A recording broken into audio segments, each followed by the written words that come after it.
So what did you learn this week, Rich Yvonne? I learned that the Best Man series is coming back for a 10-episode limited series, and I'm really excited about that. I am here for that. I am also here for that. And what did you learn this week? I learned that to survive multiple Valentine's days with your loved one, there is this ebb and flow that has to happen. And there's these moments where you have to learn your partner and you learn yourself and what that means for your relationships. So, yeah. Maybe learn how to fight fair. Fighting fair is important. I'll give you that. Right. All right. Well, let's get into it then. All right.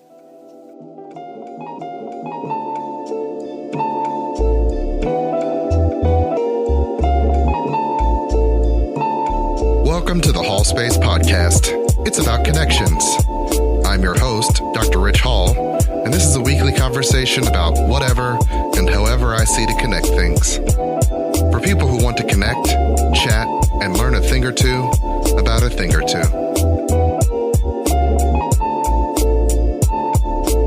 Without further ado, let's start the show.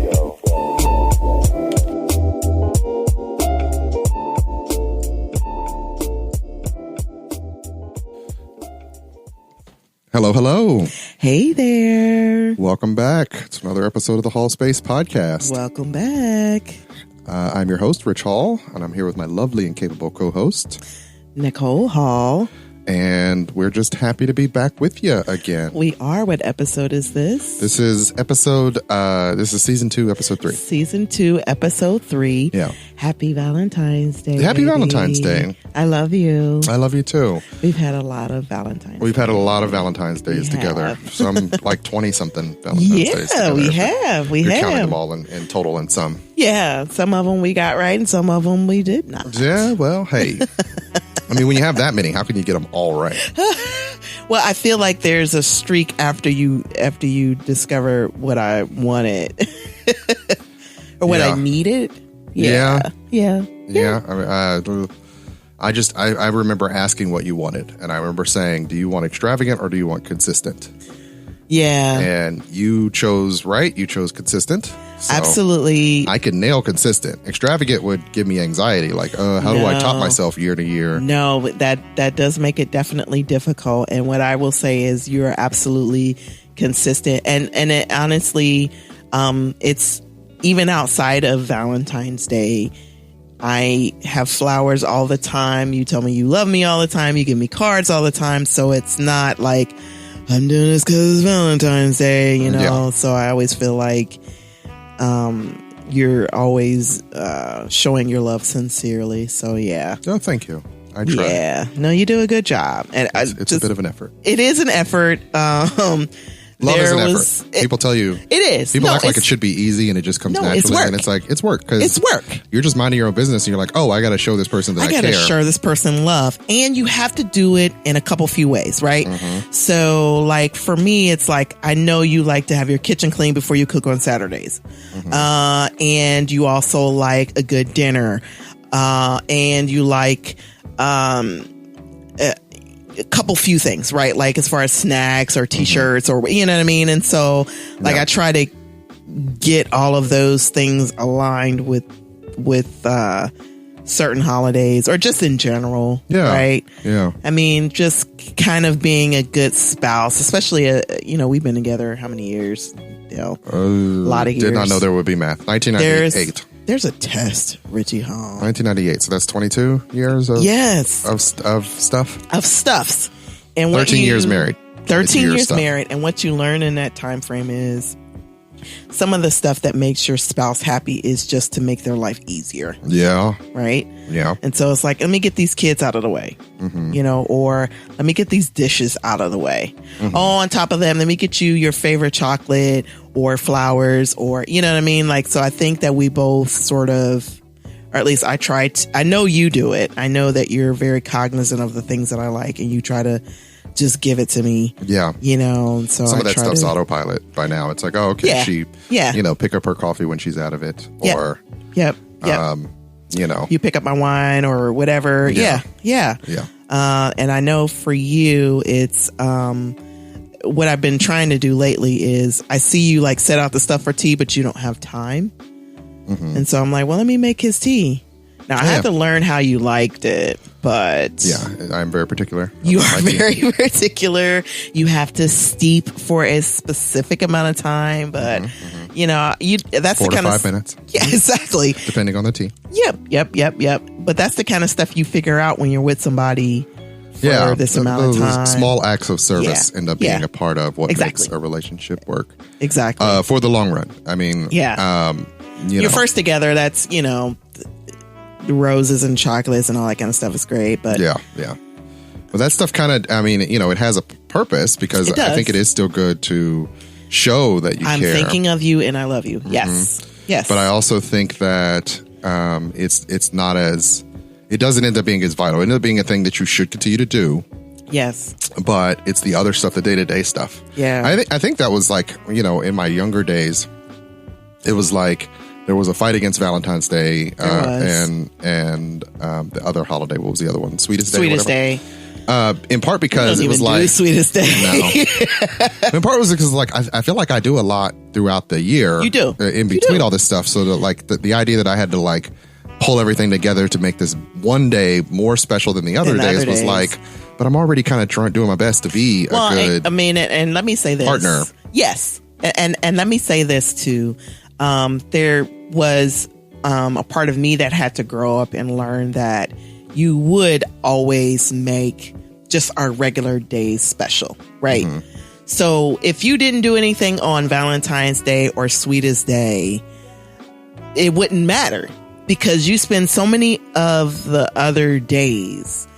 You know, I get flowers, I get chocolate, I get my favorite things all throughout the year. Mm-hmm. So none of that matters. But I think, when you're first in a relationship in those first couple of years, you're trying to establish a sort of routine or, an amount of trust, right? Yeah. Because for me, I didn't trust that you were always going to get it right. Yeah. You know? Yeah. We were just talking about that. Yeah. There's always this amount of trust that has to occur. Yeah. You know, I mean, in 3 years, it's like, okay, well, you've had 2 Valentine's Day. How many times, you know? Yeah. First time you get it right because you're trying really hard. I mean, the second time it's like, do you get that right or don't you? You know? Mm-hmm. So yeah, there's an amount of time where it takes you to establish like I'm always here. I'm always doing this. I always love you. You know, and so. Yeah. You do. I think some of that, like, job of that. It has to be proven over time that you're going to stay and be present. Yes, and in the relationship. Yes, and for someone like myself who has daddy and abandonment issues, like you really sort of stuck in there. Like, hey, I said I was here.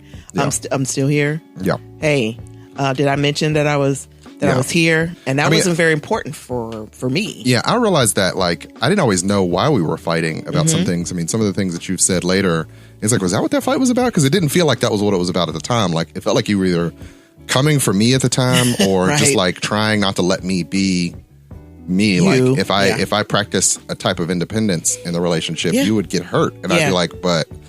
I mean, I was a person before you met me. Like, I'm trying to just sort of be outside of you. And not even, like, outside this relationship. Just sort of... an individual? Yeah, just trying to be an individual. Like, I didn't think this relationship was like, I never went into relationships as a lose myself completely person. No, and that's not how relationships should be. Yeah. You know, you should be an individual. I should be allowed to be an individual. Yeah. We forged together become a couple, but we're still individuals in that same couple. Yeah. Right? In that same relationship. And I think ideally, yes. One of the things that you were fighting against for a long time that I wasn't able to verbalize or I didn't understand at the time was that, you know, at some point, you know, my grandparents, my mom and dad were together and they were having trouble raising us, and my grandparents came in to kind of take care of us. And they gave my dad an option to come with us and stay clean and all the other kind of stuff and get a job or leave. And he chose to leave. So he took this garbage bag full of clothes and my grandparents dropped him off and I remember him walking away. And so that's one of the things that, has always stuck with me. And so it's kind of like, if you walk away, or if you do something that even feels like you're walking away, then it's going to stick with me. Yeah. So it's like an abandonment trigger. It's absolutely an abandonment trigger. And so, like, you were fighting against that the whole time, and I was never able to really verbalize that that's what I was feeling anytime that we had any discord in our relationship. So some of it was recognizing that it was even happening, and why it was even happening. Yeah, I remember we would have like a lot of those quality time fights. Like, absolutely, I wasn't spending enough quality time with you, even though we spent a lot of time together. Well, I feel like you were always walking away from me, and that wasn't the case. It was just like, hey, I just kind of want to go back to my apartment and watch Dara. What I want to watch and play video games. Like, I just need to do that. And it's so interesting when you look at, like, in your 20s that, most people in their early 20s, when you're in that fiery beginning of a relationship, you want to spend every waking moment together. But I would feel smothered if you had wanted to spend all my time with you, all your time with me. Yeah. And yet, if I wanted to leave on my time, that would become a fight.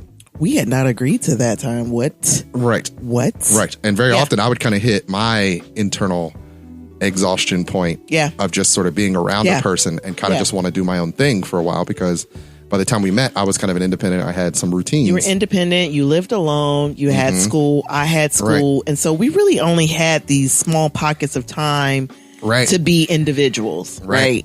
And so, and that's outside of being in a relationship. Yeah. And that's what a lot of people you have don't to make outside the relationship. Yeah. And that's a lot of it's still important to still have your individual time. Exactly. I did not get that.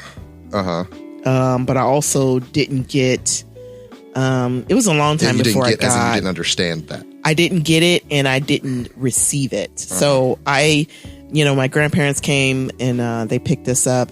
And so I lived with, my mom and I lived in the attic together. Of the house, Of the house. And so of your grandparents' house. They made, so my grandparents helped raise us, but I was always, individual alone time never happened. And so if I had to choose between, okay, I've been living with my mama for so many years, and now I got this boy I'm dating and he's handsome, I'm going to choose this new thing, and I love him, let's be together. And you're like, I got a whole apartment, I just want to watch Dara and play video games with my boy Lewis. Some of the time that I have in between work and school. I would like to spend doing some of those things. You worked full time, and you were a full time student. So these like 2 hour, 30-minute like pockets of time were precious, but at the time you don't see time the same then, right? No, in your 20s you definitely don't. Even as much stuff as you did then, how much time were you wasted in comparison to what we have to do now on a daily basis? Yeah, you don't have any sense of that at the time. You have no sense of that. I mean, I think that's the interesting part too is, and I see this in the 20-year-olds that I work with, very often they're like, they want to spend all this time together. They're trying to figure out what it's like to be like, what does it mean to be with someone? And it's like, on the other side of the coin of a marriage is you spend genuinely all your time together. Yeah. Or at least cohabitating. So make sure you know what to do with your time for you. Yeah. Because you want that to be valuable. But that's not how you're bent early. In the, when you're early 20s, when you're really sort of practicing relationships, you're sort of bent to want to like consume yourself with the person. Well, you're in love, and you're just. And that's where that energy goes at the time. It is. I mean, and it's just, and you remember what it is. It's just like, I just want to absorb you and breathe you all the time. But that is not what will sustain you. No. Right? Like, I wanted to see you all the time. I wanted to be around you all the time. Yeah. Eventually. And it's not to say that I didn't want to be around you. I just knew that I would hit a point where it's like, I kind of want to go do my thing. Like, I don't want to share the television or I want to eat what I want to eat in front of the TV, and honestly, that I honestly believe that is what has sustained us, right? Yeah, the fact that we do now, the fact that we are able to have our own space. We have not only do we have our own space, but we respect that you have to have your space and I have to have my space, that we are individuals. Yeah. Listen, I want you to be watching the same stuff I watch with your feet on me, all that.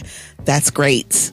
But there are also times where I'm like, I don't want to be touched, and I want to watch a murder show, and I want to eat Chipotle and be left alone. Yeah. You know? And I think that... In part because I'm just going to make fun of the show.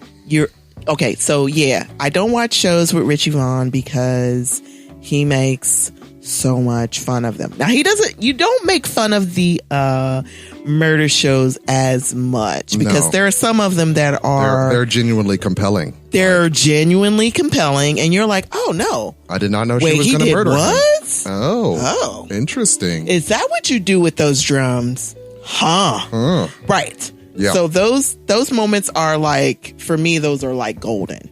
Right. But if I'm watching like a Real Housewives of blah, blah, blah. Real Housewives of chicks fighting.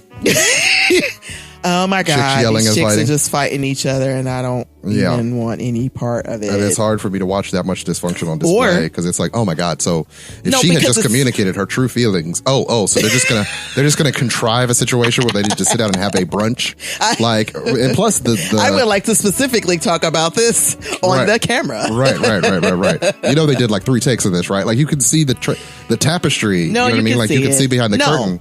Particularly after you watch so many of them, you're like, really? That wasn't a genuine line read. She had to be told to re-say that because they didn't appreciate it. And I don't care. I know you don't care. And the stuff that you watch be like, nerdy make nerd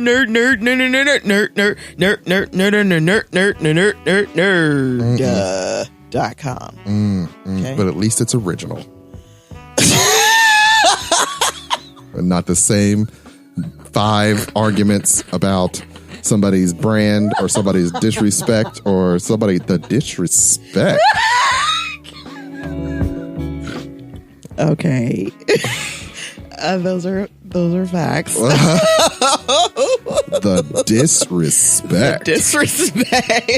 First of all, I am trash. Disrespect. Now, I am trash. I'm going to take myself out like the trash you are treating me like.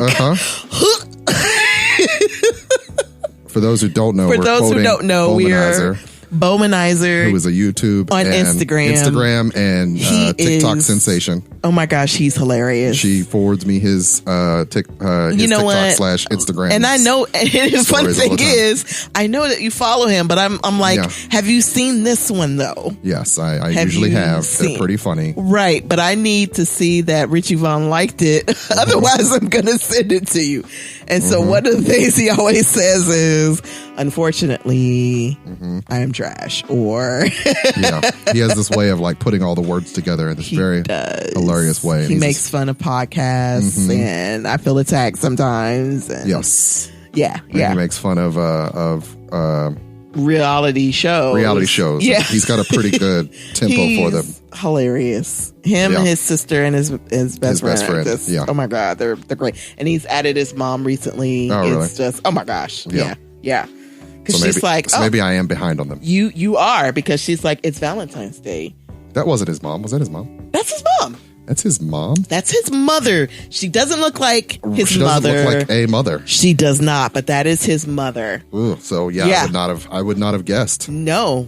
He's like, hey mom, what do you think about my I thought that was a joke. No. That's really his mother. Genuine. I'd have to review that. Oh my gosh. Bowmanizer, y'all. Follow him. He is funny.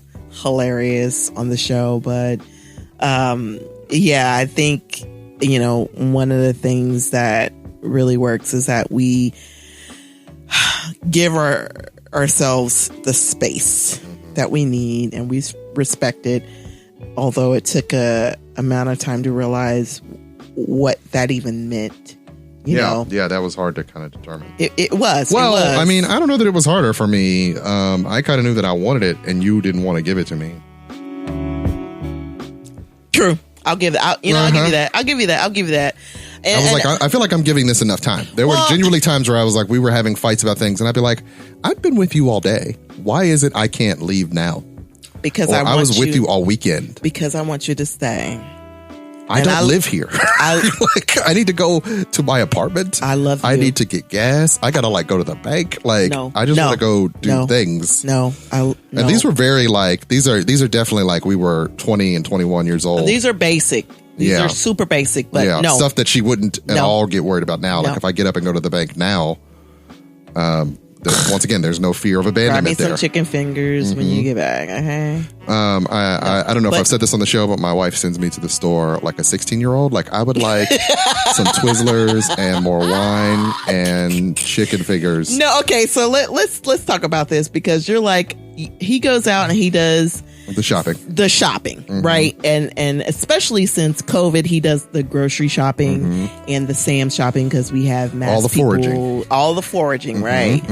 And so he'll get the chicken breast and the carrots and all that other kind of stuff, and he'll be like, "Hey, do you need anything?" And I'll be like, "Wine and chocolate."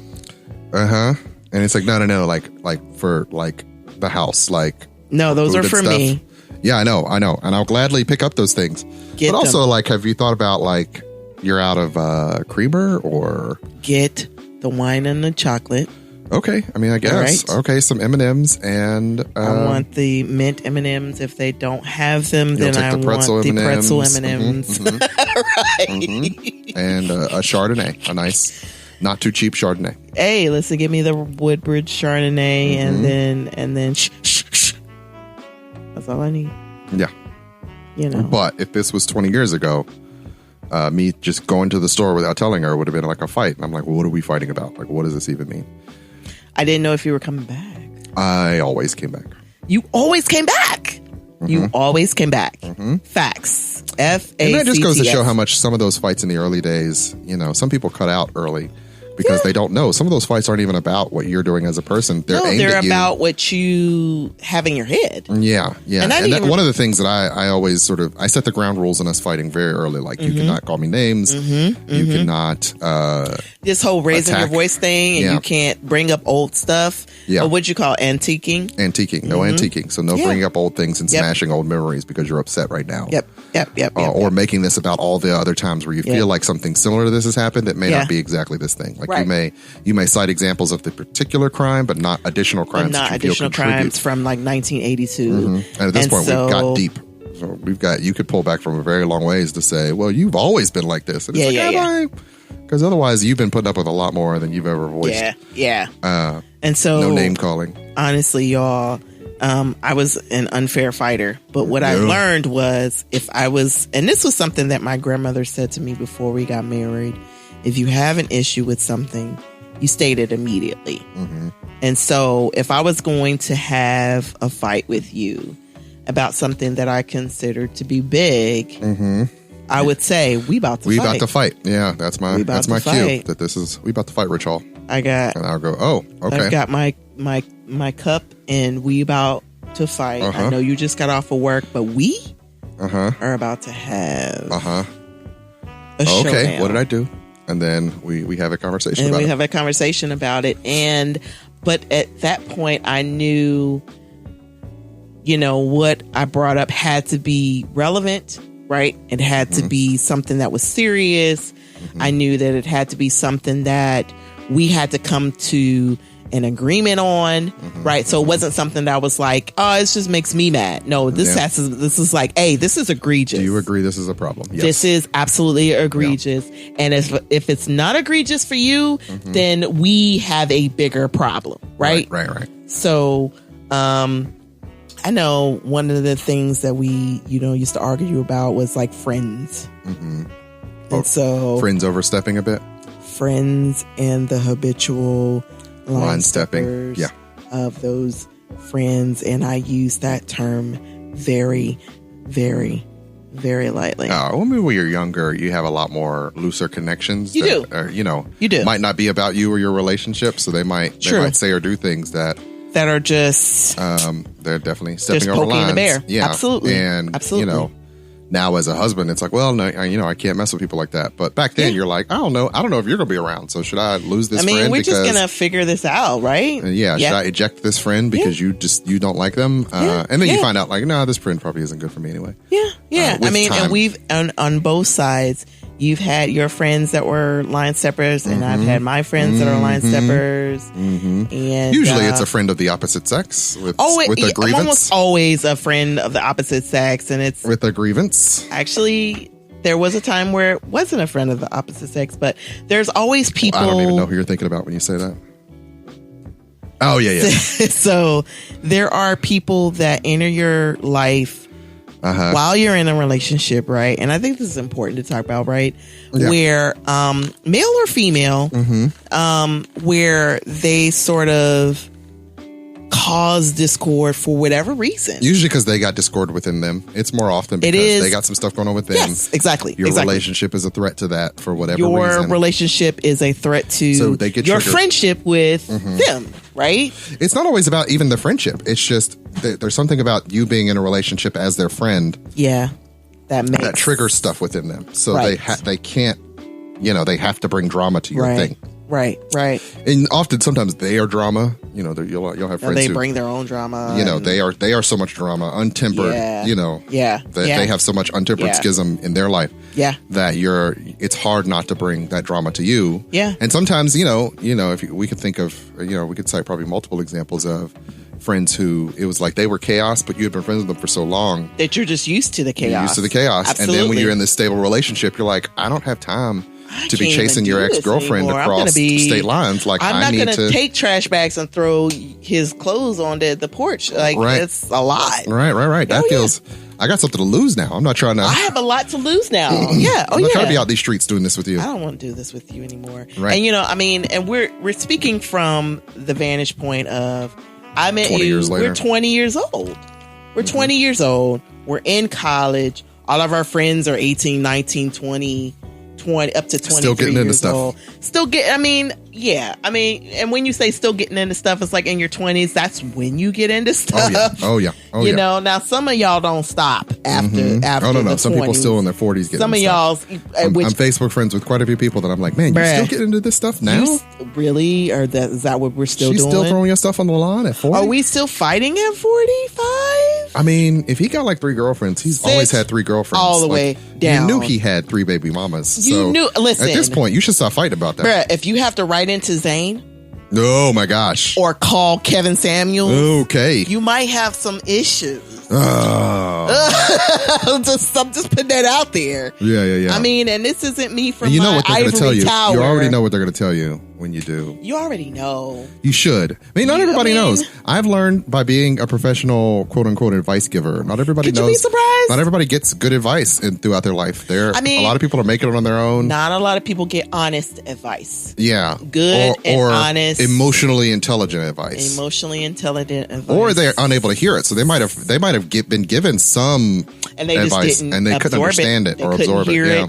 They couldn't understand it. No, totally. And so they find themselves very often. I often say, I don't know is an emotional answer. So a lot of times when you ask someone, I don't know is the biggest lie. What is it? The two lies. Two of the biggest lies people ever tell. Two of the biggest lies kids ever tell is I don't know and I don't care. And that goes for adults. I don't know. It isn't always. It's a lie to self, but not a lie. So very often when I'm working with adults, sometimes they believe it. Yeah, it's very often when I work with adults, it's I don't know is your emotions talking, not your intellect.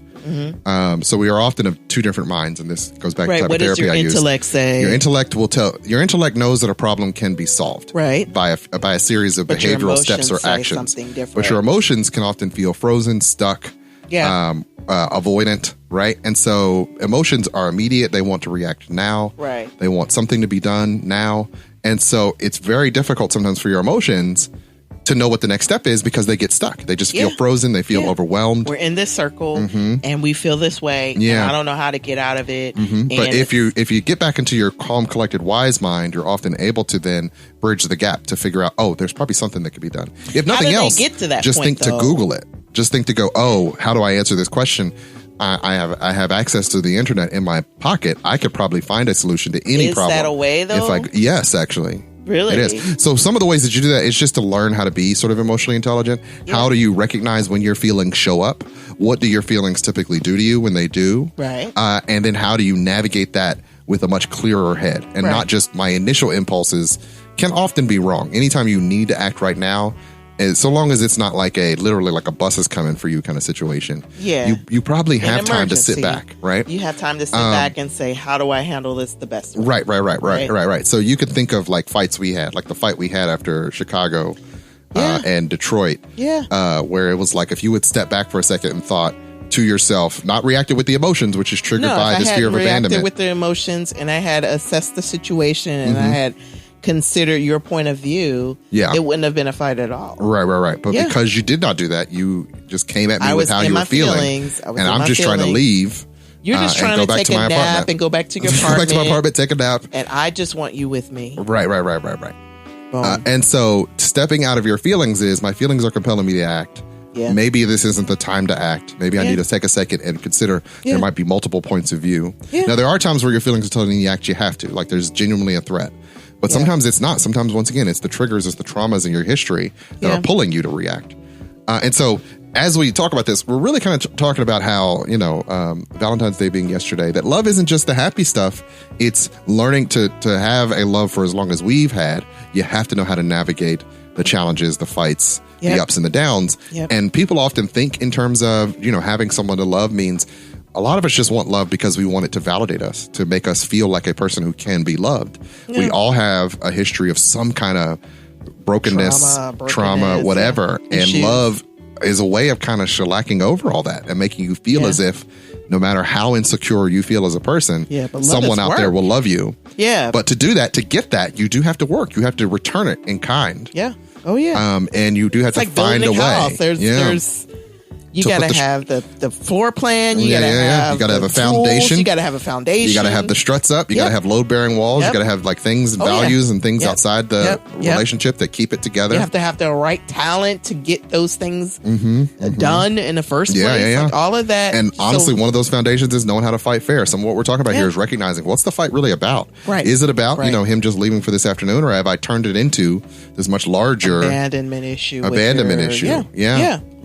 I realized, and I've said this, I know on the podcast before, I realized year one, there was no referee. No one would show up and say if I was right or you were right. No. I would have to learn to navigate these things independent of we would have to outside entity. Right. And the interesting thing about that whole point is there isn't somebody that's like, in Creed is like, oh, okay, Michael B. Jordan won. Woo.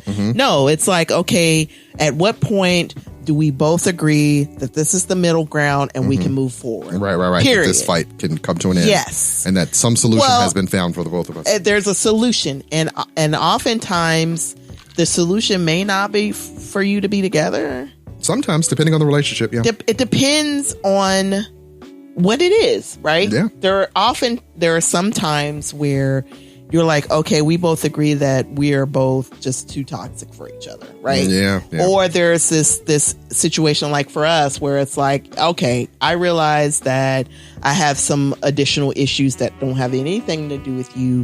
You're still great and I still love you, and vice versa. Yeah, we can make this work. We can absolutely make this work, considering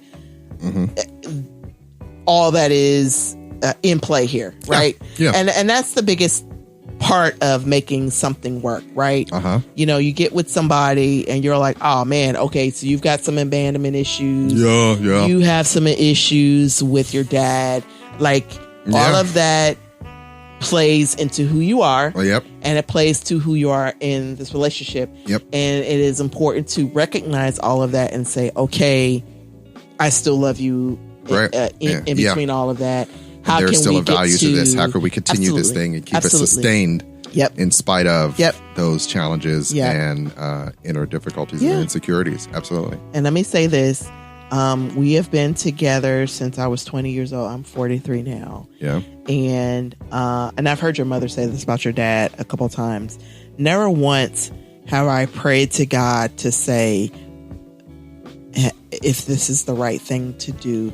Never once has God come to me and said, you need to get out of this. Molly, you in danger, girl. My mom and I have been watching a lot of Ghosts. So, but like there was never a time where there was this moment where it was like, you're not doing the right thing. And even further than that, I've had conversations with my grandmother before she passed. You know, before we got married, she was very involved, you know, in our relationship. And, you know, she was always there, and not once was she like, nah. And my grandmother, listen, Lillian Slaughter. No, she wouldn't have played if it wasn't working. She would let us know. Let you know. Yeah, she was always Team Ritch. She was always Team Ritch.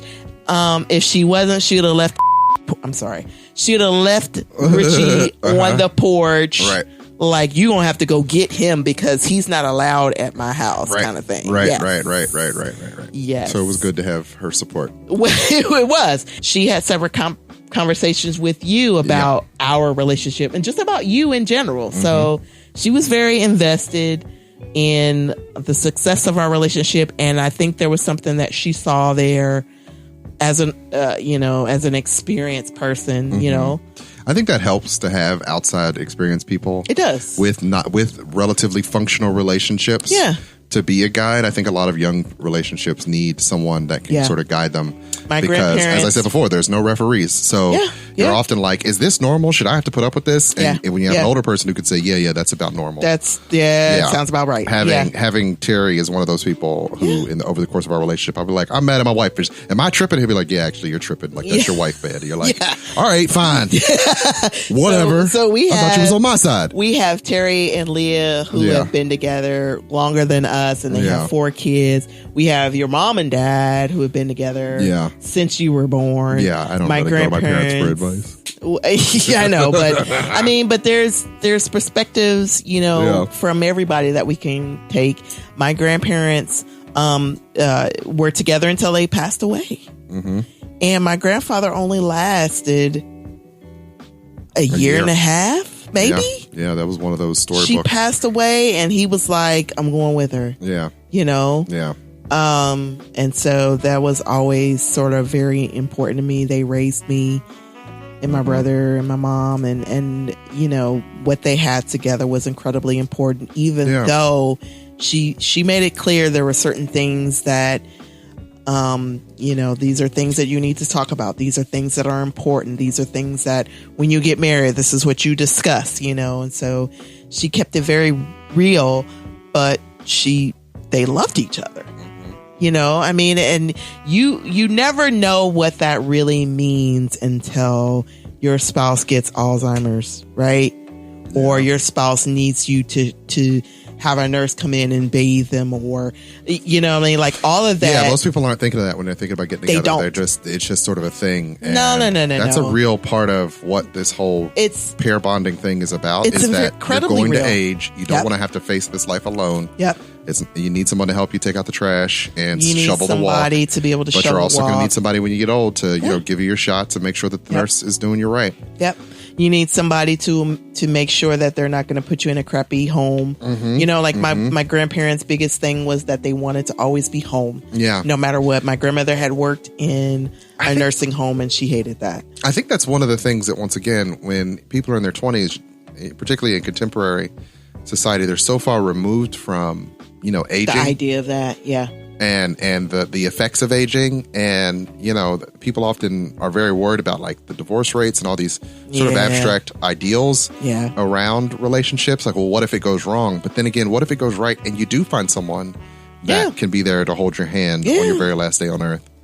And you know, who do you want that to be? And that doesn't have to necessarily be, a PhD rocket scientist with a 6-figure salary. That's just somebody dude that just loved you, man. Who danced with you, who brought you flowers, you know, worked at the steel mill, but got Kroger flour, like on all his that. way home every day, or every, on his paycheck day, and that's kind of, important. There's a definite value to that. There's absolutely a value to that, because that's kind of how our grandparents lived. They just got together, they raised kids, and they built a life together. And they loved each other through all of it. Then turned around and told us to do it differently, and I don't know that was the right advice necessarily. You know, honestly, the example that they set, and and I think maybe, you have kids and you're like, well, maybe if I'd done things differently, things you kind of think things could have been different. You think things could, but there are some fundaments different. that you cannot be ignored. No, I mean, and honestly, one of the things we were talking about at family dinner was, I'm from Cincinnati. My grandparents are here, and I wanted to go away for college, and I got accepted to like Howard University. My grandparents were like, ooh, ah. And I felt like there was a number of years where I regretted not only not going away to school, but going to, an HBCU. I went to UC. I had some scholarships. I went to UC.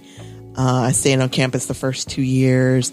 And honestly, as an older lady who recognizes the value of things, I realized that was the path my life was supposed to take. I met you, we were together, like that, all of that. Happened the way I had my internship in the city. The company that I interned with is the same company that I work for right now. All of that stuff sort of fell into place. So, ultimately, for those who are believers, God has a plan for you, right? Yeah. And sometimes you have to believe that plan. And sometimes, more times than not, if you trust the people who are leading you, who are guiding you, like my grandparents were, they're giving you the wisdom to get to your next level, right? Yeah. And one of the things that my grandparents always said was, that you were the right person. Yeah. Now listen, my grandmother is gully, so please know there are a couple of fiancés or boyfriends that she wanted to stab. Okay. Oh yeah. And I know. I mean, maybe she tried to stab him a few times. I don't know. She definitely gave him some words. She definitely had words for them. She definitely had a knife in her purse for a few of them. Okay. I mean, and so that any allegedly, so that we don't have any posthumous cases brought up against your grandmother, we do not. This is probably a good time to cut for a break. Okay. And we will return with the Hallspace Podcast in just a few. See you soon. So let me tell you about Anchor Podcast. It's the podcasting service that I use. Anchor.fm is the easiest way to make a podcast, and there are many different reasons why, but foremost is it's free. So you don't need to go out and buy a whole bunch of equipment. If you have a phone or a computer and a microphone, you can record and edit your podcast right on your phone or computer. So that's one major benefit, as well as the fact that they'll distribute your podcast to several different podcasting sites for you. Not only can your podcast be found on Anchor, it can also be found on Spotify, Apple Podcast, and Google Podcast as well. So you don't have to worry about going to all those different sites and setting yourself up. They'll do it for you.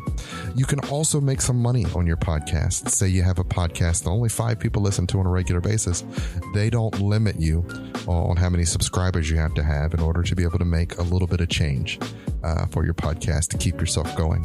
So pretty much everything you need to start a podcast can be found at Anchor.fm. So go download the app either in the Google Play Store or the Apple App Store, or go to Anchor.fm to get started. And I guarantee you, it'll make things so much easier for you, like it has for me.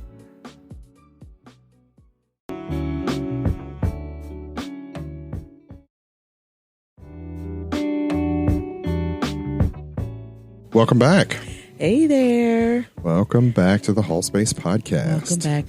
Thank you for joining us for the second half. Yes, it's the post-Valentine's Day episode, and we are talking a little bit about love, which leads me to my next topic, which is the Best Man movie series. So excited. Will be returning, according to Deadline, for a 10 episode limited series. I'll take it. Called The Best Man, The Final Chapters. Woo!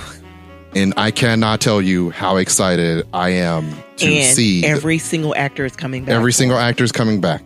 Neil Long, Morris Chestnut, Taye Diggs, Terrence Howard, Regina Hall, like just Melissa D'Souza, Harold Perrineau, like that's like that is so exciting. So excited.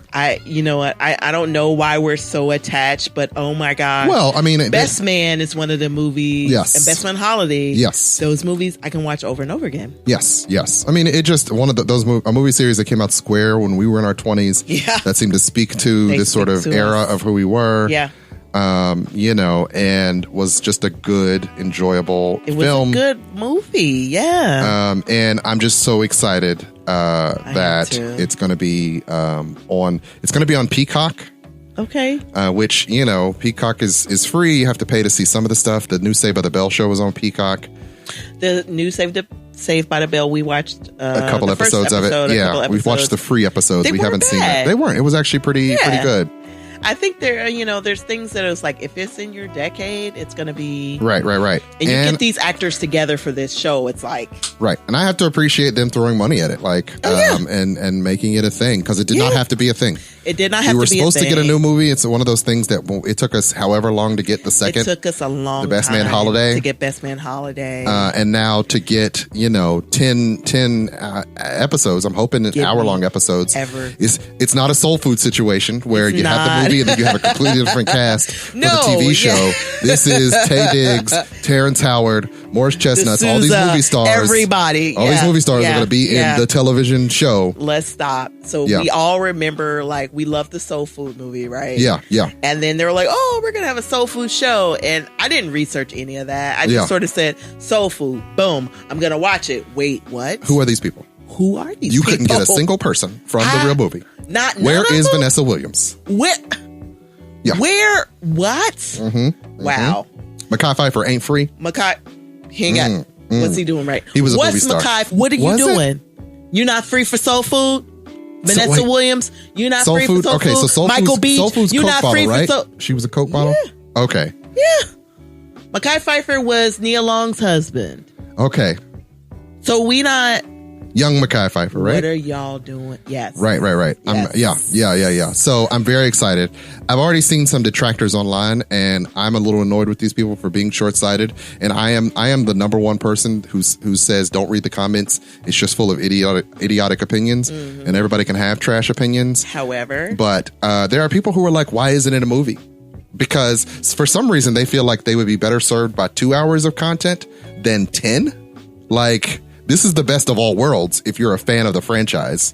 Yeah. Why would you not want a television show, which is 10 hours of premium content, as opposed to just a 2-hour film, which tries to tell you one story? You're going to get much more. Like, I'm pretty sure we're going to get like 8 different backstories. There's like 8 different of them. So we're going to get, way more character development than we would in a 2-hour film. Let me say this as a person who just likes blobs of content. I mean, honestly, if you say we're gonna have another Best Man movie, I'm gonna watch it. Yeah. If you say there's a show, I'll watch that as well. But there is a level of distrust there where it's like, I don't know if you're gonna cut it up in ways that will be entertaining for me, right? I feel like the movie you have to jump all the way in. Yeah, but I mean, a movie, from thinking as a writer, like a movie is harder. Man. Yeah. Movies are harder because you got to figure out what's the one story you get to tell. Yes. That is good enough to be a film. Yes. That carries this thing forward. Which is a lot more pressure confidence. than I got 10 hours to tell a bunch of different stories. Right. But we've seen shows that have 10 hours to tell content and they just did not. Yeah, I know, but have we seen, like, I don't know, Malcolm Lee seems to love these characters. No, I mean, so I'm thinking, let them fizzle out. Yeah. Sorely. So yeah, I feel like this is the thing he's waited on all of his life to pull off. So he's gonna totally. Which is why I'm behind this, because I feel like he would give them justice. He would give their legacy justice, because this is kind of his legacy. This is his legacy. Listen, we're trusting you with this movie that we've loved. These 2 movies. These characters that we've loved for a number of years. Yeah. It's incredibly important to us. So don't screw it up, or you're gonna get thumbs down. I'm so excited though. I am too. So excited. It came out in 1999. Listen, like I said, I had to find the first movie because they kept playing The Best Man Holiday, and I'm like, no, Mama, you got to watch the first one. Yeah. First one was released. The first one was released in 1999. Second one in 2013. So there was 14 years between. So many years in between. And now there's been another 10, 11 years between. By the time it comes out, there'll be another 14 years between the three. Let me also say this: not only did I own the DVD of the first movie, but the soundtrack. Yeah, I mean those were great soundtracks. That was from the era where they were really great soundtracks. Oh, yes. Yeah. Morris Chestnut walks into the first. Here's Best what Man you movie. want, babe. What? Here's what you need, babe. Hey. You know I got Yeah. Okay. All Sure. right. Stupid, sexy Morris Chestnut. Stupid, Whatever. sexy in the bar with the best. And then there are people who are like, I don't want another streaming service. But if the show exists, you'll eventually find it on something. Like, don't be mad at, I understand. I don't like that there are 14 different streaming services. Yeah. I don't have them all individually. But I do know the way content works is if somebody produces it and makes it, it'll eventually end up in my lap somehow. I'll be able to pay for the entire series. Peacock will fold and then they'll sell it to Netflix anyway and I'll get to watch it then. Or it'll make it. So let me give you an example. Or it'll make it to broadcast television. It'll make it to broadcast television. Let me give you an example. The Real Black China was on Zeus, right? What is even Zeus? Right, but she is now on I'm sorry. Please talk. This is a family show, man. I know. Wordy dirts. Wow. But she is on one of the premier Sling channels, right? So she's like on VH1 or We or BET, one of those. But her show was on Zeus way before that. Yeah. And one of the hip hop girls, she had her own show on Zeus as well. What is even Zeus? Right. You keep saying Zeus as if it was a thing. I don't believe it was a thing. Zeus is a channel. So the thing about having these channels a streaming is, blah, blah, blah. Think about these people making these streaming channels is they're not all going to stick around. People are just making money grabs because Netflix made so much money and then Hulu after them. And so we all know, or those of us who know how these things rise and fall, that eventually they will collapse under the weight of their own productions. Facts. And that all of this content will have to go somewhere. But that, if nothing else, there's content everywhere. Yeah. Yeah. And it'll eventually, for me, the idea that this exists at all is awesome. Big deal. Super amazing. Yeah. So I'm super in love with the idea that this could be made.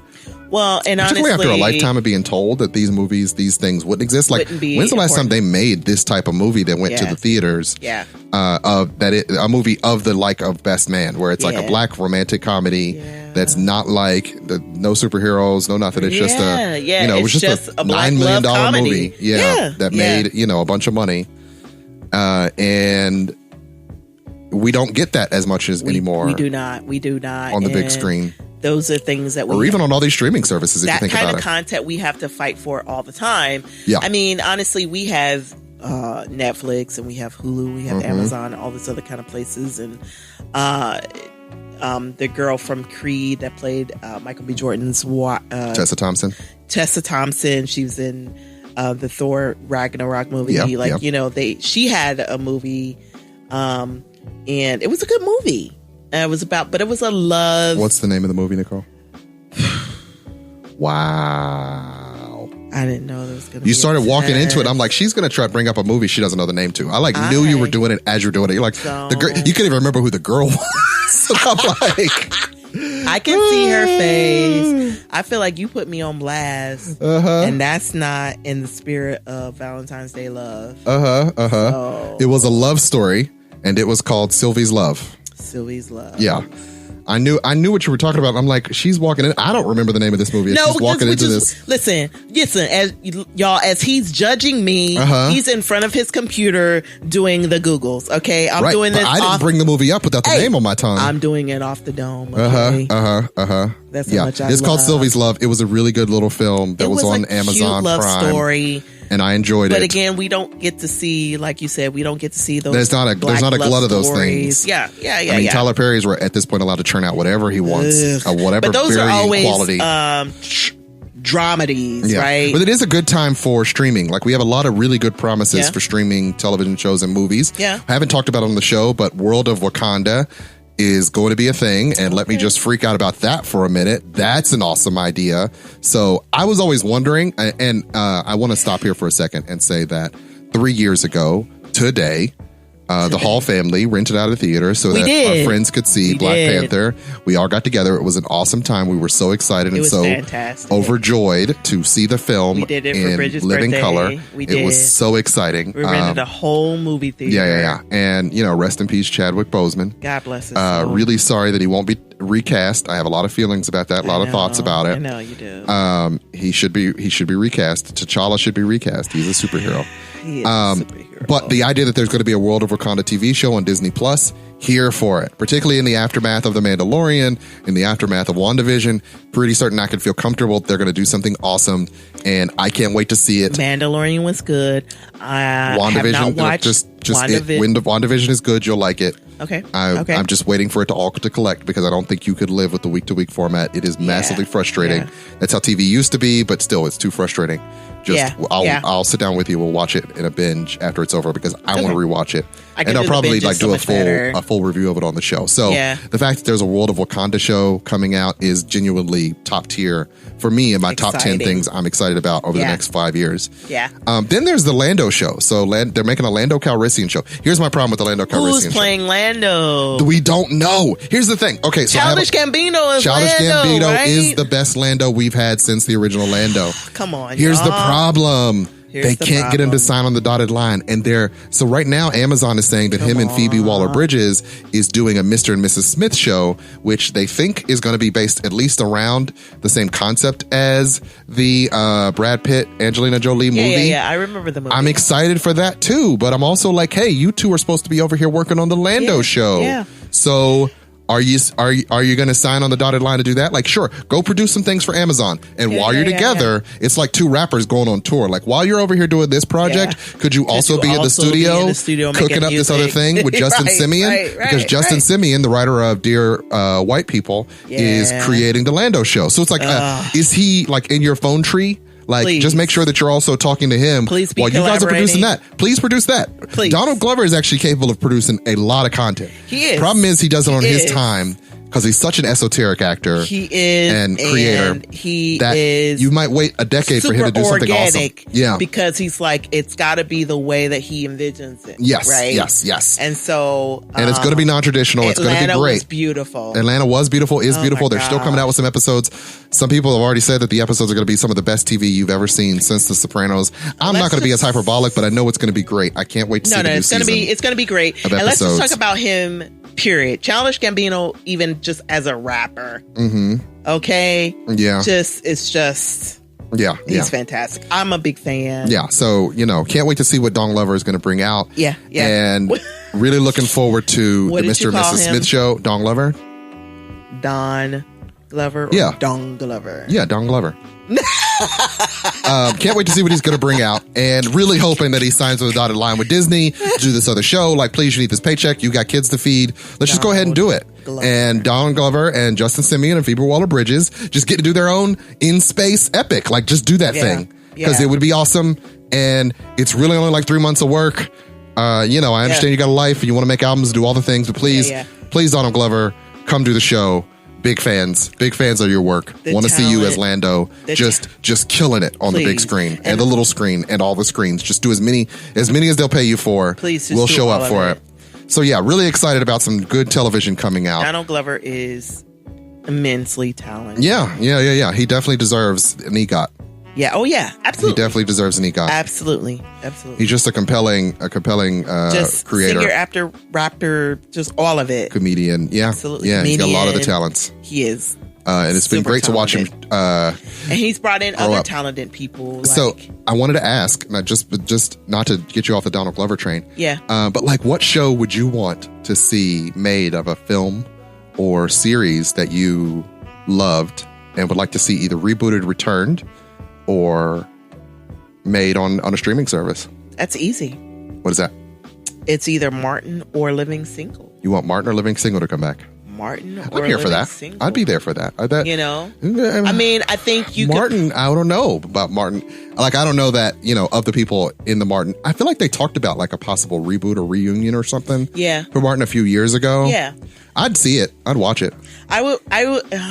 You know what? Honestly, Tommy is God rest his soul. Oh yeah. R.I.P.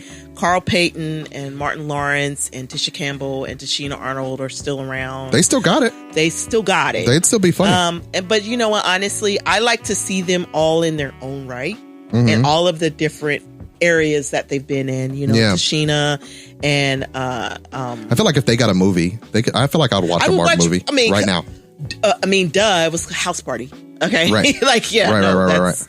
Would you want a House Party show? Would you want them to redo a House Party television show? You would not want a House Party show? I'm going to get in a time machine. I'm going to go back and tell 16-year-old Nicole that you just turned down the opportunity for a House Party television show. I'm writing Reggie Hudlin and telling him that his biggest fan I was at 17. Listen, when I tell you, I mean, you're saying this, maybe people who are listening do not understand. She was the biggest fan of Kid and Play.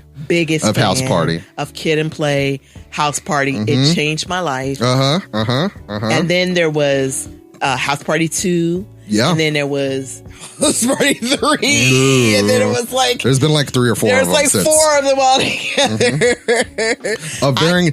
Of de-escalating quality. Listen, I can't... And then there was Class Act in between all of that. I can't talk about... Which I loved. Duncan Penderhughes. All the way.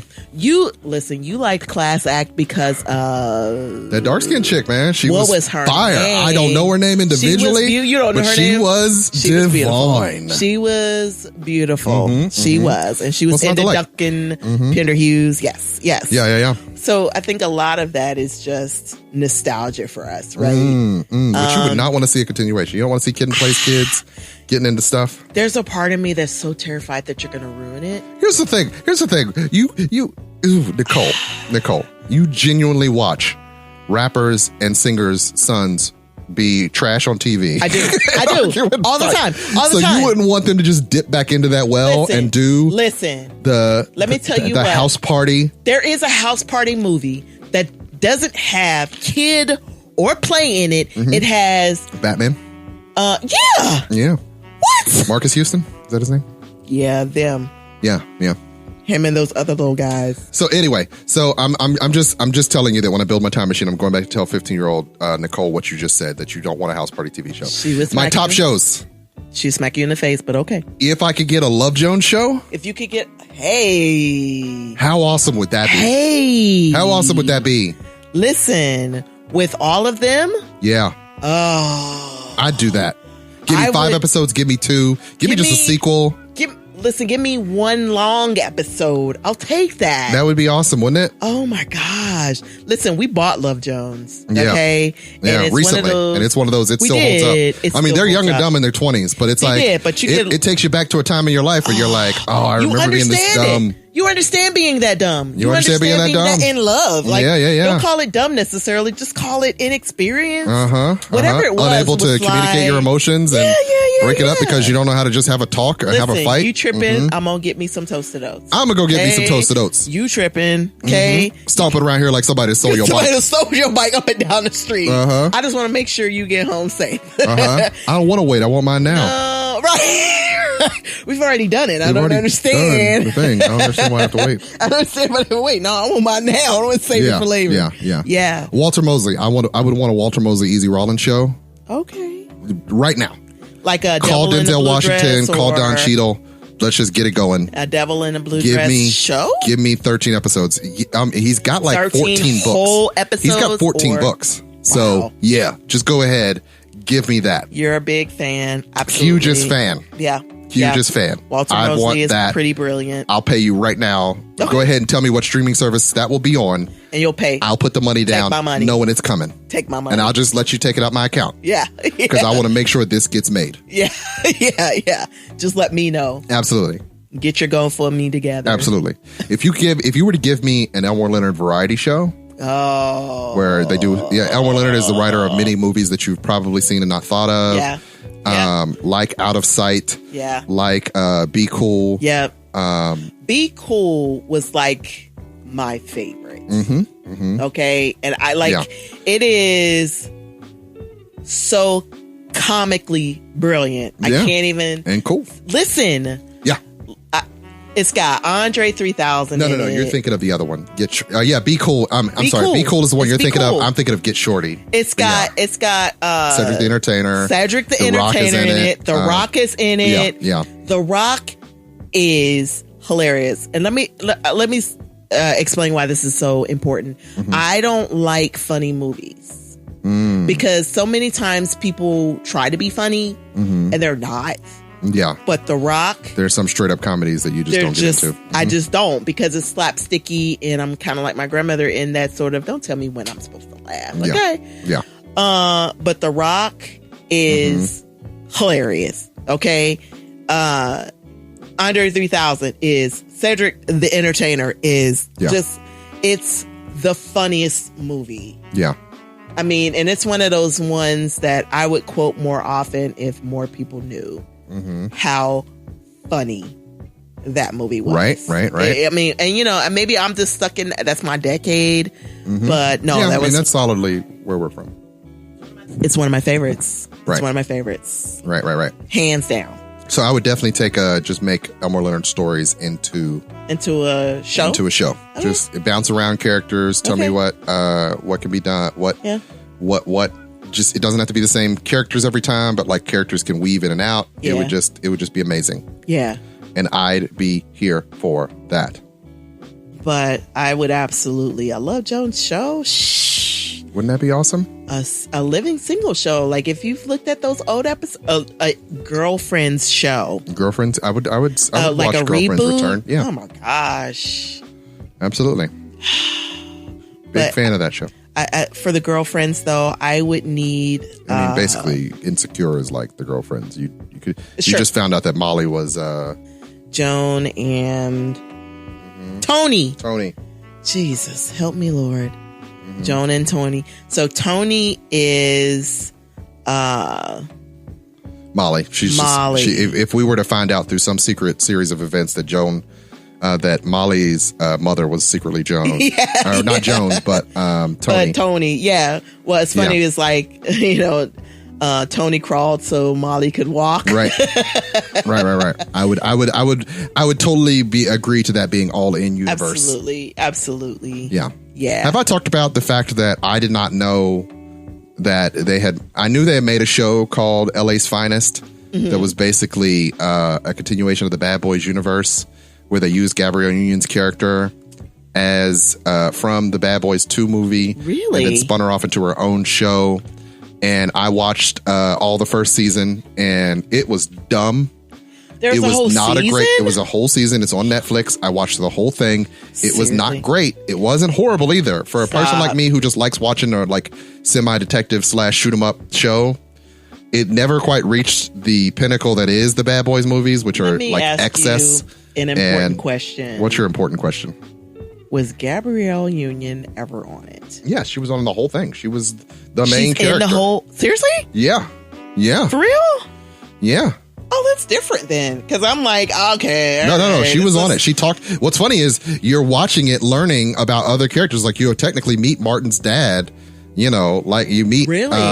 Like you're meeting characters. Like you find out that technically Martin's character from Bad Boys has a secret sister he never knew about. Marcus Brown has a secret sister he never knew about. So it's like, as I'm watching the show, I'm like, wait. Name Marcus Brown?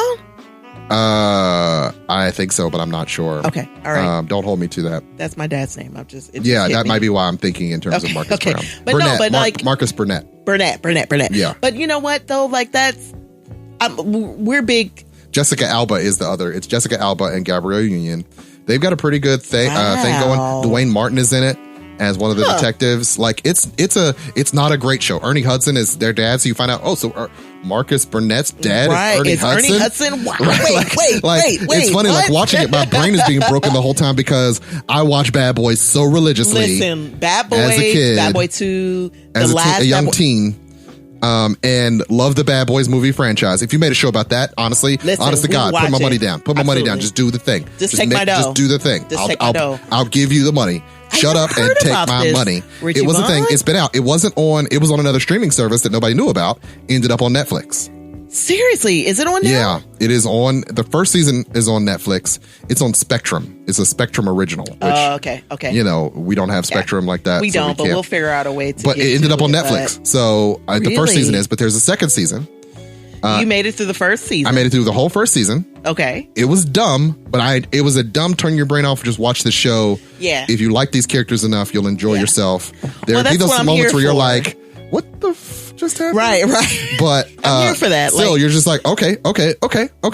Yeah.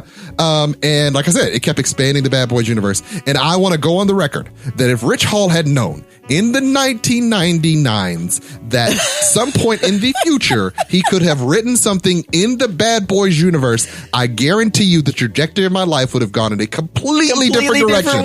I would have committed myself to that eventuality. If you would have said to me, you will get to write things in that universe, there is genuinely no other track I would have been on. I'm just going to wait until this opportunity presents itself in 20 years.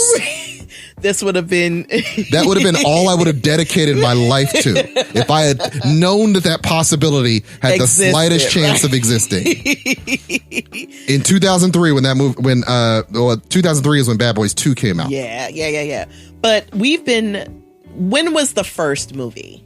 The first Bad Boys movie was released. I feel like that was like 1996. I want to say it was 96. 95. 1995. So you graduated high school. Listen, we have been Bad Boys fans since we've been together. Yeah, because it was only like 2 or 3 years after we got. We've seen every single movie. And I watched Bad Boys movie. Oh, like I had a VHS of it. I watched it over and over. I had the soundtrack. You can't even find the soundtrack. Right. The soundtrack is not out there in the world to be found, but I definitely had it and listened to it. It was one of my writing. Like when I would write, I would have it in the background playing because.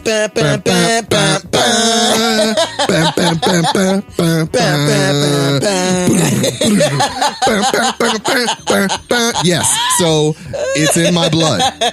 I would have committed my life to making a Bad Boys franchise television show happen. Had I known, I could have put my life on that trajectory.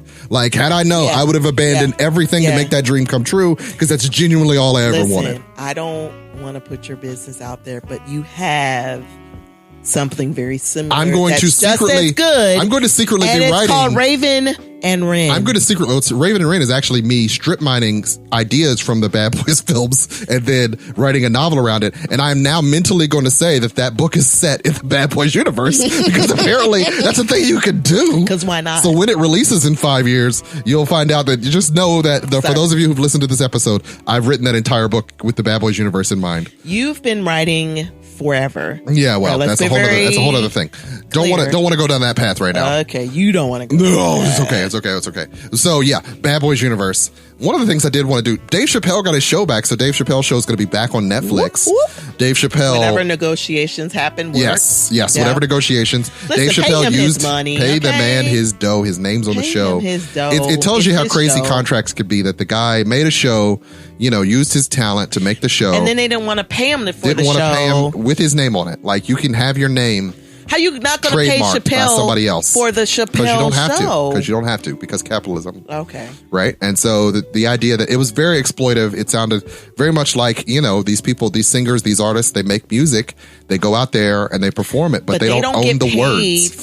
Even though it's built off their talent. People with the money to promote it and to distribute it get paid more than the person who made the thing. Perform it. The people who create it's a type of sharecropping in a way. Absolutely, your labor is not given to you in the form of compensation. And if you don't know to fight for all of that kind of stuff, fight for the masters. Public. He was able to use the public against those people who owned, so that they would essentially look bad if they didn't do something. And that was the smart thing about Chappelle. He said, "Listen, take my show off of Netflix until they pay me my money."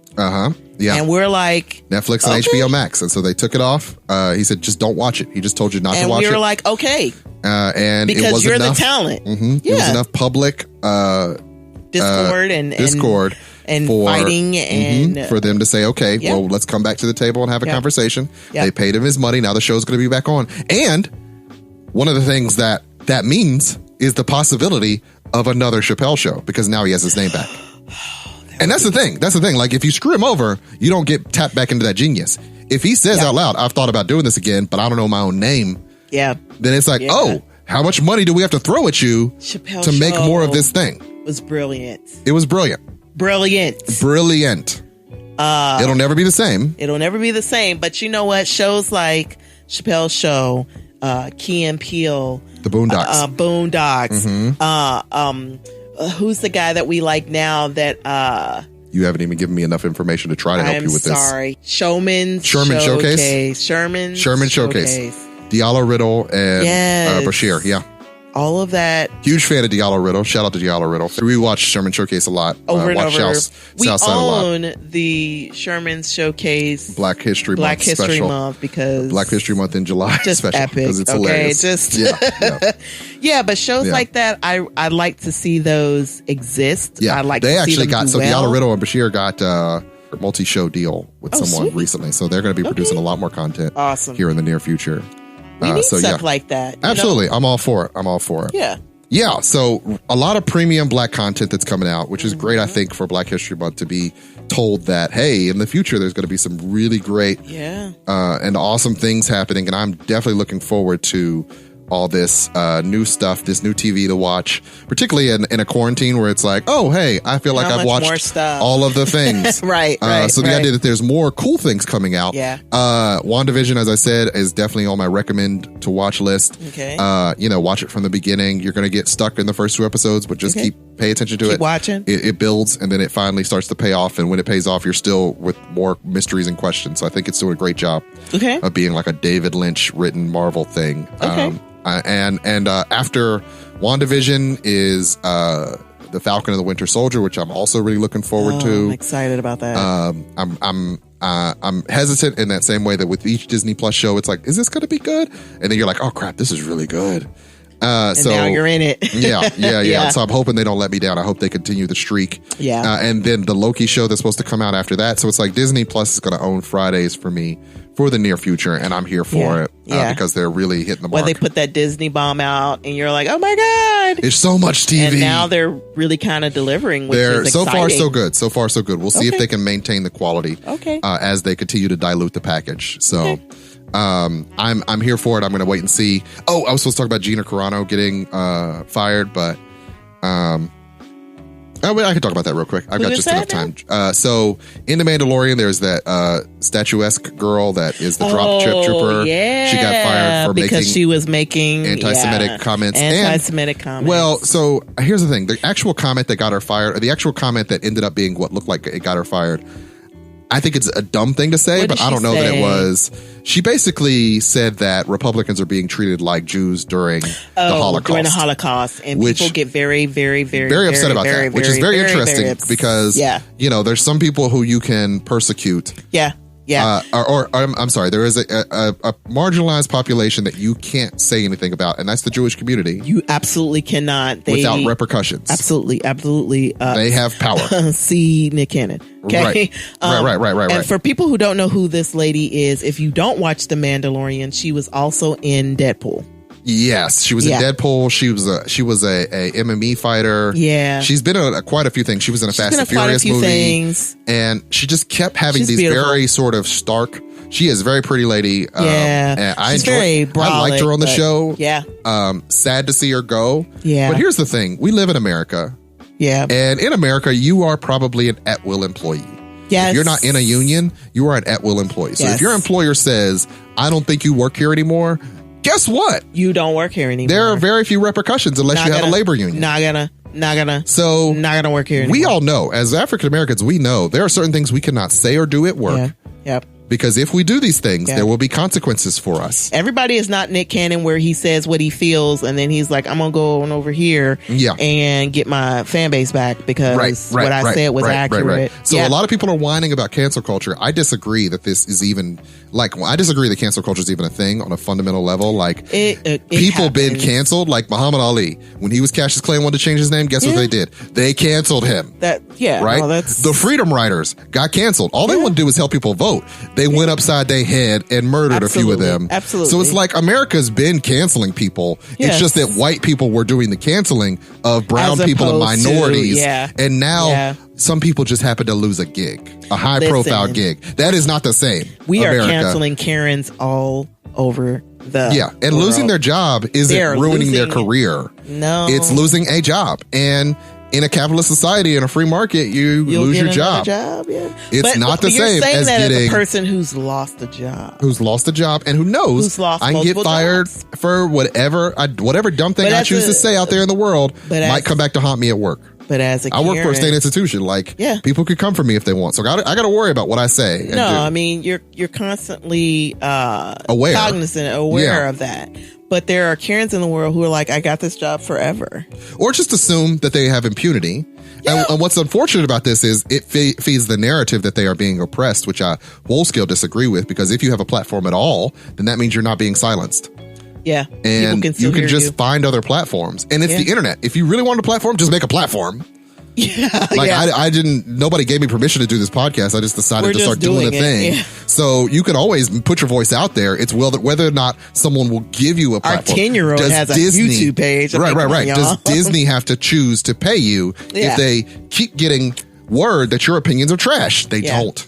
They don't. They fundamentally don't. And what's funny about the Gina Carano situation is when she was hired on the show, some of those same conservative voices were saying she was a social justice warrior hire. How are you going to add all these women to Star Wars? And this isn't true Star Wars because you're adding women to it and making it all about the women. And it was also in the heels of The Last Jedi, where they felt like there were too many women in it, and they were mixing it up. They were upset about Avengers having there was a moment in Endgame where they're all the women together, and it's like, okay. So there are many people online who just want to, they want a reason to fight or argue or be mad about something. So it's kind of funny how those voices are now like, well, how dare you fire her for disagreeing with you? And it just goes to say the narrative that conservatives, and it's so hilarious that conservatives and white people in general feel so oppressed when they're still, as a group, as a culture, at the top of the food chain still.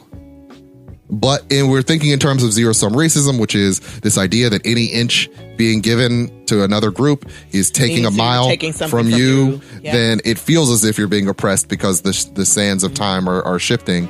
But in reality, a lady lost a job because she said something dumb on the internet. And it wasn't the first dumb thing she said. She said multiple dumb things. They got tired of getting memos about the dumb things she said. So they just said, you know what? We don't need her like that. This is Star Wars, baby. We still got these ships to get out. Yeah. We got to move these widgets. Yeah. So they cut bait on her, and that's just what they do because it's Disney. Disney doesn't take political stances. They try very hard to not take political stances. So the fact that Disney was like, this is too much of a problem. This is costing me money. We're tired of hearing about this. I mean, and they sat her down and told her like, hey, watch your social media. This ain't a big deal, but you need to watch your social media. Why are you still putting social media stuff out? Could you please just delete your Twitter or something? Because she do what she want. She do what she want. And now she's considered this like champion of anti-cancel culture, when in reality, you just said dumb things too many times. If my boss comes to me and says they want me to curb my media presence, I got to decide, am I going to stand on principle or do I want my job? Now, I got kids to feed. So I'll be like, I guess the podcast going away. Here's the thing, I'm going to go underground. So you work for... I'm doing underground radio. You work for like a local company. I work for a local company. If we say their names, people know who they are. You're saying them as Richie, and I'm saying them as Nicole, which is different than saying, tagging them or whatnot, and so I'm not saying I'm speaking for that organization. No. Right. And those things are considered separate. But I think when you're an actress or a performer or a singer or whatever, they consider those sort of, you're the face of the company. You're the face of the company. You are genuinely involved in promotional materials. You are, especially when something that you're in is being promoted a lot, right? Around the world. Yeah. And I mean, I don't know that that's fair or not, right? Because it's like, hey, I'm a black woman. If I get into this role, I'm still going to be a black woman speaking about things that are important to me as a black woman. But I think the difference between me and Gina, what's her name? Gina Carano. is that I understand that what I say may also lose the bag. Yeah. And so then it becomes a matter of, is the bag more important than what I believe in? What am I making a stance on? You know, like there's so many considerations that we have to make. Yeah. In those type of situations. But we've had to live our life knowing that calculus is still always present. It's always a part of the algorithm. It's always a part of the algorithm. Mm-hmm. And a lot of us have to make decisions all the time about how much are we compromising what we believe to do our job. Yeah. Right? What even is our job? Right. And how much of that is important to us and to the feeding of our families and our children and things like that, you know? And so for her, it's like, she's been in a ton of movies. She'll probably get in some other movies and Ben Shapiro's already said that he's going to help her. You know, they're going to try to use her fame to catapult. That's the thing. Like it's like that singer recently, whose name is escaping me. Dang it. We're really bad on names today. We are. The one that I was in my bag about, or no, Morgan Wallen. Okay, I don't know who that is. He's a singer. He was on Saturday Night Live a few weeks ago, but he was recorded saying the N-word, and he was dropped by his label, dropped by his agent, but then sold more records than he had prior to him being exposed for that. So it did not cost him the bag in that same way. Okay, so you could say this is cancel. A ridiculous question, but what was he saying the N-word for? No good reason. I haven't watched the video. Okay. But because a lot of the books that they cancel for students to read. No, it was not that. It's a white guy who it didn't say how. It doesn't say. It just says. Does he have like black friends or like? There's so many things. I don't think it's excusable for. He's the white guy. Like he's not a. Yeah. It's a hard R. Got it. It was hard R. He had been drinking. Yeah. No, I hear you. So he's and it matters. And it does. And the thing about cancel culture that bothers me the most is, as black people, we know white people aren't really losing very much when they lose a job. Yeah. Because there's often another job. That is just waiting in the wings for them. Yeah. It's very rare. With brown people, it happens a lot. You can get yourself blackballed. Yeah. But with a lot of these people who are particularly high up, they're so high up that they are relatively protected by white culture in a way, just like the Morgan Wallen incident, where, you say the N-word, but white people are like, oh, I'm definitely going to buy his album. Because I know I like to secretly say the N-word, and he gives me validation to know that this white guy also singer, is saying the word. Is saying the N-word, right? Like, we know that's a thing. Yeah. So we'll say it together. Yeah. Is it on one of his songs? Because I definitely want it now. Yeah. I mean, he apologized for it, but still, it's very much he apologized because it was costing him the bag. It was costing him the bag, but there are a bunch of white people that are like, absolutely. The fact that, once again, we live in a country where 72 million voted for a liar and a thief. I was going to say, Trump supporters all over the place are like, that there is a subset of the population. I'm not going to say that everyone that supports that guy are themselves fully racist. They don't understand racism when they see it. If you support Trump, then you are, and you just don't know it yet. They don't always understand it when they see it. They might often be blind to those issues, ignorant or apathetic to those issues. Apathetic. I'm gonna go with apathetic. But it's also not a deal breaker for a lot of them, and they suddenly become way more forgiving than they are under other circumstances. Therein lies the problem, y'all. Well, the problem is white supremacy and racism in general, and we're going to always have a problem with that. Okay. So, on that dour note, let's go ahead and wrap the show up. We've already gone at least 12 minutes over. We have. In this segment, we're really bad at this, the timing thing. We are. And we started out with love. We did. We started out with love and ended on hate. Love and hate. It's the yin and yang. It makes the world go round. Oh, but, that Spike Lee movie was like love and hate. Anyway, I love you. Happy Valentine's Day. Happy Valentine's Day to you too, girl. It's that time, huh? It is that time. You know what the music means. Our time is up. I say good day, sir. I say good day, ma'am. The Hallspace Podcast is brought to you by Hall Productions, LLC. Show notes and credits can be found at our webpage, thehallspacepodcast.wordpress.com. Any questions, comments, or concerns can be sent to us at thehallspacepodcast@gmail.com. The show is written by Daggerpin Davis. Music is curated by DJ Cabal. The show is produced by Chuck Jones and recorded at Slash and Trash Studios. If you like what you hear and you want to hear more, please be sure to like, share, and subscribe. And I hope you all have a good week.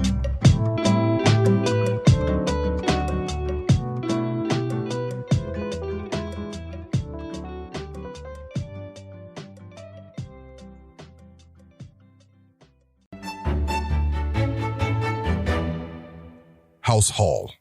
We rise brilliantly.